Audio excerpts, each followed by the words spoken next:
Good morning. We're so glad you could join us.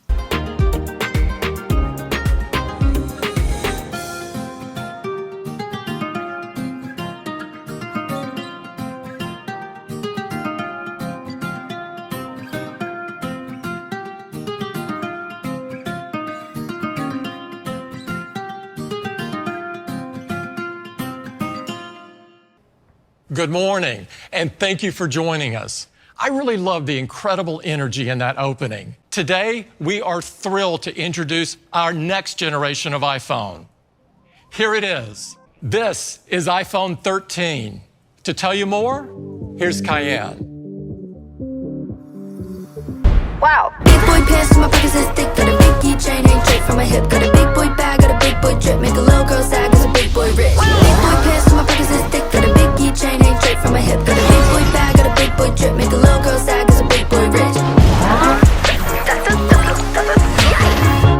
People love iPhone, and it's an important part of our daily lives. So let's take a look at the new iPhone.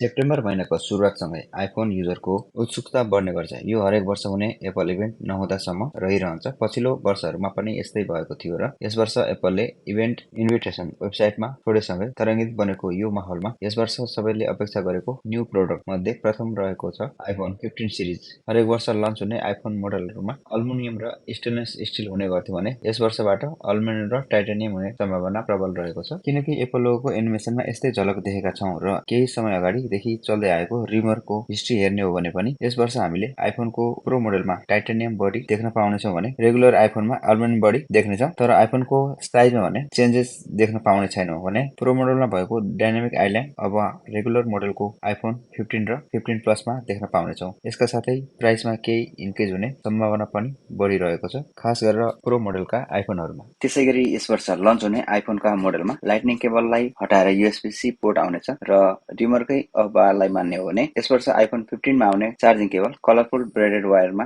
आउनेछ। साथै केही सम्भावित आइफोनका कलरहरू पनि leak भएको news अनुसार बाहिर आइसकेको छ, तर त्यसको सत्यता भने इभेन्ट पछि नै थाहा पाउनेछौं। त्यसो त आइफोन 15 सिरिजका कभर केसहरू पनि निर्माता कम्पनीहरूले मार्केटमा ल्याइसकेको न्यूजहरू पनि आइरहेको छ। अमेजन अनलाइन शपिङ एपमा आइफोन 15 सिरिजका विभिन्न केसहरू उपलब्ध भइसकेको छ। केही आइफोन कभरहरू म यहाँ भिडियोमा राखिदिनेछु। त्यसले पनि आइफोन सिरिजको डिजाइन रिमरबाट आएको न्यूज अनुसार मेल खान्छ जस्तो लाग्छ। अब त्यो रिमर सही हो या गलत सेप्टेम्बर 12 पछिको एप्पल इभेन्टले बताउनेछ। अहिलेलाई भने यसैलाई आधार मानेर बस्नु सिवाय केही छैन, किनकि यी रिमरहरूमा आधिकारिकता भने आइसकेको अवस्था होइन। खैर जे भए पनि लामो पर्खाइपछि अहिलेसम्म यस्तै न्यूज सुन्नमा आए पनि सत्यता पुष्टि हुन भने त्यही इभेन्टसम्म पर्खिनु पर्ने हुन्छ। जे होस्, हामी एप्पल प्रोडक्ट युजरले यस्तै समाचारको माध्यमबाट अपेक्षित गरिएको आइफोन मोडल यही सेप्टेम्बर 12 को एप्पल इभेन्टले हामीलाई बताउने नै छ। फ्रेन्ड्स, यी केही मार्केटमा आइरहेको रिमरका जानकारी सँगै यो भिडियो यही समाप्त गर्न चाहन्छु। मैले यो भिडियो बनाइरहँदा अर्को एउटा रिमर पनि आइरहेको छ मार्केटमा। त्यो के हो भने आइफोन 15 प्रो, 15 प्रो म्याक्स र